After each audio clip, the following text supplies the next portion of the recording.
What's going on, people? Welcome to 137 Works, and today we are taking a look at this. This is the Dodge SRT Tomahawk X Vision GT from 2015. It's not a real car. It was never intended to be a real car. I did a bit of looking after I found the mod into what it is, because it looks absolutely insane. The five exhausts at the back, big flowy design, really low down cockpit. It was pretty mind blowing. So I had to look it up and see if it was an actual thing, because I'd never actually seen one on the road. I'd never seen a picture of one, or a video or picture of one on the road, or like at a concept show or anything like that. It's never been a thing that I've ever known as a real life kind of made into a car sort of thing. And I was pretty much correct. According to Wikipedia, it was done in collaboration with Polyphony Digital, the creators of Gran Turismo, hence the GT in the title, and that's basically what it is. It was a concept car created as like a vision of the future, hence vision. And just basically, yeah, it's supposed to be just like what could be possible. It wasn't even possible to build, allegedly, with the technology that was available back in 2015, but it's something that SRT had in mind to like kind of remember and like maybe get at in the future when it can be done. So yeah, pretty mad concept. Basically, it was a DLC for GT 5, I think it was, Gran Turismo 5 or Gran Turismo 6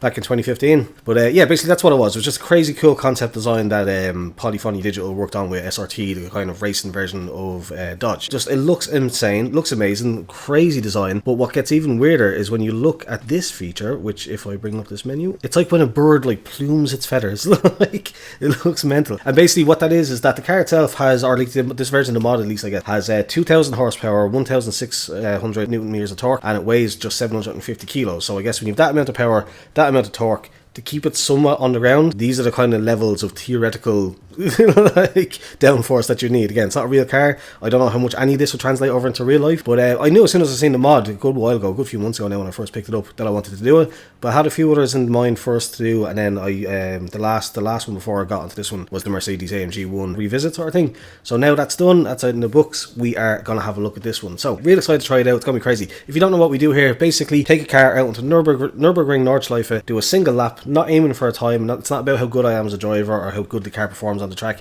It's just what is it like to drive, basically. So yeah, one lap of the Nordschleife. First of all, we take a little look around in VR. It's a VR test, as you can tell by the title. Just look around, see if it passes. Has it got AO? Has it got like the shade and the texture quality that you want, the model quality and stuff? I can't really tell from the preview, but it looks okay-ish from the outside. Again, obviously, how well that translates into the headset will remain to be seen. But again, it is like, you know, center cockpit and all that kind of stuff, so it should be pretty cool. Yeah, then we do a sound test, rev the engine a little bit from the inside to the outside, get a listen for the engine. Scarily, I'm getting little flashbacks here to the first version of the AMG 1 mod, where it looked really decent from the concept, or from the showroom, content manager showroom thing, but yeah, it was using the sound from the Lotus Exos 125, that like little mini Formula-esque car that comes default with AC. And I'm hoping that's just a bass sound, and they use something else that sounds better than that, because if this turns out to be another AMG 1 where it looks great to look at, but it's absolutely terrible to drive, and has awful physics and awful sound and all that, I'd be very disappointed. But yeah, it's using that sound, and yeah, basically that's what we do. We do the VR test, have a look around, the sound test, then there's a little beauty montage where I kind of show off the car a little bit with a few kind of like nice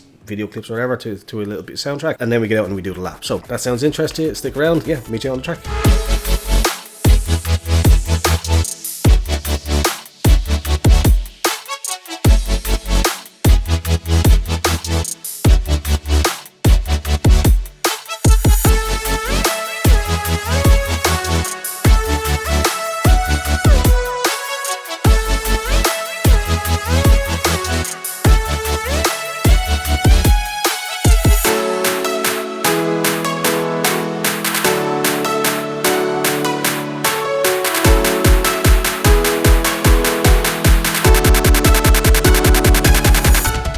Okay, here we are inside the car, and already off the bat it's looking better than the AMG 1, but the sound is terrifying, because that does sound suspiciously like that Lotus Exos thing. Yeah, with that all said, let's have a look around properly.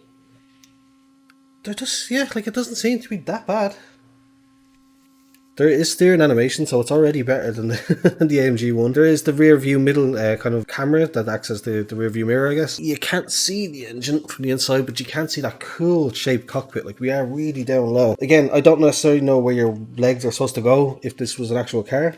Again, proof that it's just a concept. Yeah, like it's better than I was expecting, but that sound is just terrifying me just a little bit. So yeah, I suppose let's just give it a sound test. Let's see how it sounds.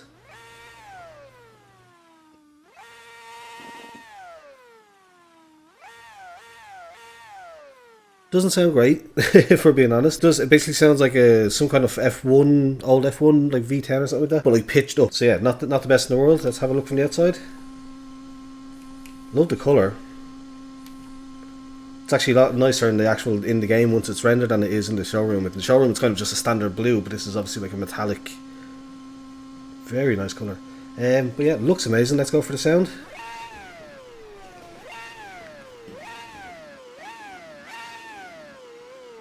Again, not great. Maybe it'll sound better. I do tend to notice a lot of sounds, like sound mods and kind of just the sound of cars will sound better once they're actually driving. So I guess without further ado, let's get out on the track. This is 2,000 horsepower, 1,500 newton meters of torque, and only 750 kilos.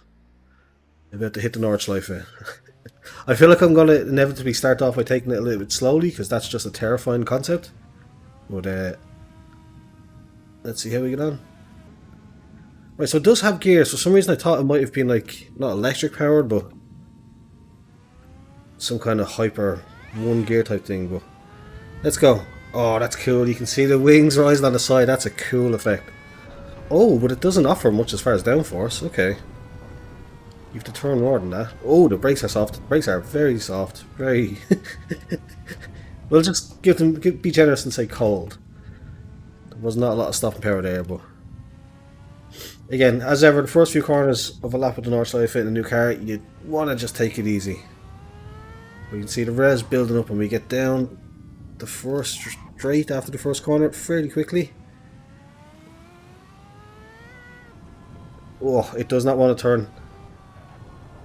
It does not want to turn. Oh wow, okay, alright. It does not want to turn and it doesn't want to brake either. That's rough. Okay, that's rough. It doesn't necessarily feel like it's a bad mod or poorly made mod. It doesn't feel like it's based on that Lotus. It just feels like they gave it all this horsepower, all this torque, as I said, lightweight, 750 kilos, with no way to stop it. And then lack of desire to turn as we saved that one. Jesus, it gets fast though. It gets moving fast, should I say.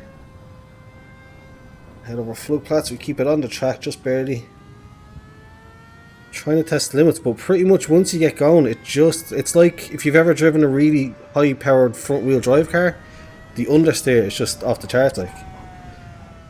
There's also no speed limiter, so I don't actually know how fast we are actually going.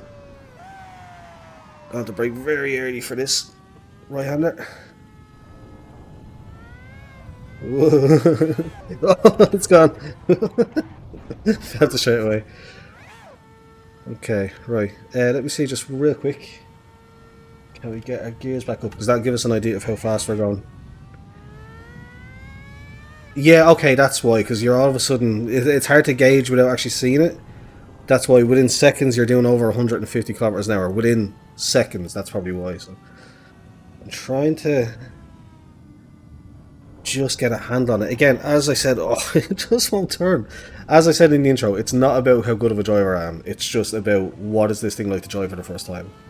So now we have a bit of a straight where we can open up, and yeah, you can see, good Christ almighty.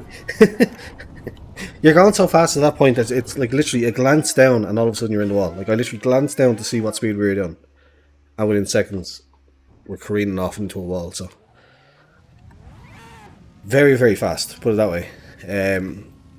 Too fast, objectively too fast. I feel there's things like the, what is it, the other Gran Turismo car, the Red Bull thing. I can't remember its full title now, but I'm sure most people know what I'm talking about, the mod for that. And that is very fun and very fast, but it's also drivable. Whatever they've done to the downforce and the physics and stuff like that, it's a drivable car that you can actually, you know, get behind the wheel and do some laps in. This just feels like it's mentally fast for the sake of mentally fast. Like I will not in any way be able to stop in time for this turn, no matter what I do. Like, again, not bad car. You know, maybe I'm hoping and presuming that they're going off the data that we had to hand from the fictional car from Gran Turismo. But if not, why is there no brakes? Why would they not have given it better brakes? Very, very strange. I'd say, not disappointed is probably the wrong word, because it is pretty much what I expected from looking at it and from reading the stats. But like, I just expected it to be better to drive. Like that, it just won't turn.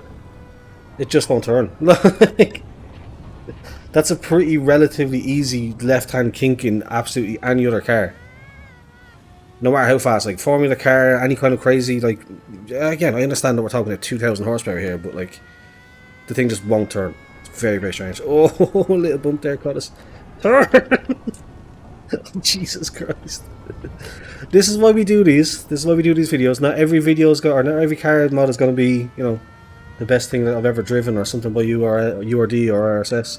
There is going to be weird, like, little niche cases like this, and I upload them anyway because it's interesting for people to get an idea of what's out there. Oh, Jesus Christ, we're coming up to the corkscrew, I just realised. See, this is one of those reasons why there's no point. Like, people say, oh, why did cars kind of roughly top off around 1,000, 1,500, depending on the kind of discipline, as far as horsepower goes? It's because past that point, there just isn't any point. Between our abilities as humans and just the limits of physics with the cars and, like, downforce and stuff like that, and in this case brakes, you just can't make a car that is what this is. Obviously, you literally physically you can, but like it just isn't feasible. It just won't turn. Oh mercy! And like, it's not for me not knowing this course. For anyone that might see this video and be like, "Oh yeah, he just doesn't know the track." It's like, no, I do. I got it. You know, done plenty of laps on the Nordschleife over the years in the game, obviously. But no, it's just car just doesn't brake, doesn't turn. The amount of turn in that you think you need, like double it, triple it, still doesn't. The braking time that you think you might need, nope, just locks up. Still turning, hand over fist. Oh man, right, YouTube corner is just a write-off. I don't even know why I'm going to bother with this one, but here we go. No, we wash it wide. You know, ironically enough though, not the worst I've ever taken YouTube corner. I'm curious to see how I do it down the straight though, because that's when that's the only time really you'll get to use any of the actual point of the car, which is its outrageous amount of power and torque. I didn't expect this to be a video of me cruising around with my foot off the accelerator for most of the video. But that's pretty much what it's been. You just can't use the power. On some of the straights, yeah. But because it won't brake, because it won't turn, there's just absolutely no point. I don't think, have I even been beyond third gear at any point? You have those like animated wings and all that kind of stuff, they aren't doing anything. Like whatever they're supposed to be doing, they're not doing anything. Again, is that the mod quality? Did whoever created the mod just obviously create the animations to have them lift up and have that be cool, but not have it actually apply any downforce once they're raised? Entirely possible, but as you come around to finish off the lap, and again, as I said, it is bizarre. Like, it doesn't feel like you're going that fast because you're only in second gear and the revs haven't built up that much. But again, when you look down, like, I'm still cruising around this corner at 100 kilometers an hour. But as you come out to the start finish straight, let's see what kind of top speed we get. Now, this is the North or the tourist version, so 240, yeah, just a cam chill 250, no problem, and it will still keep going. But this is the tourist. I don't think I've ever actually crashed through the barrier before.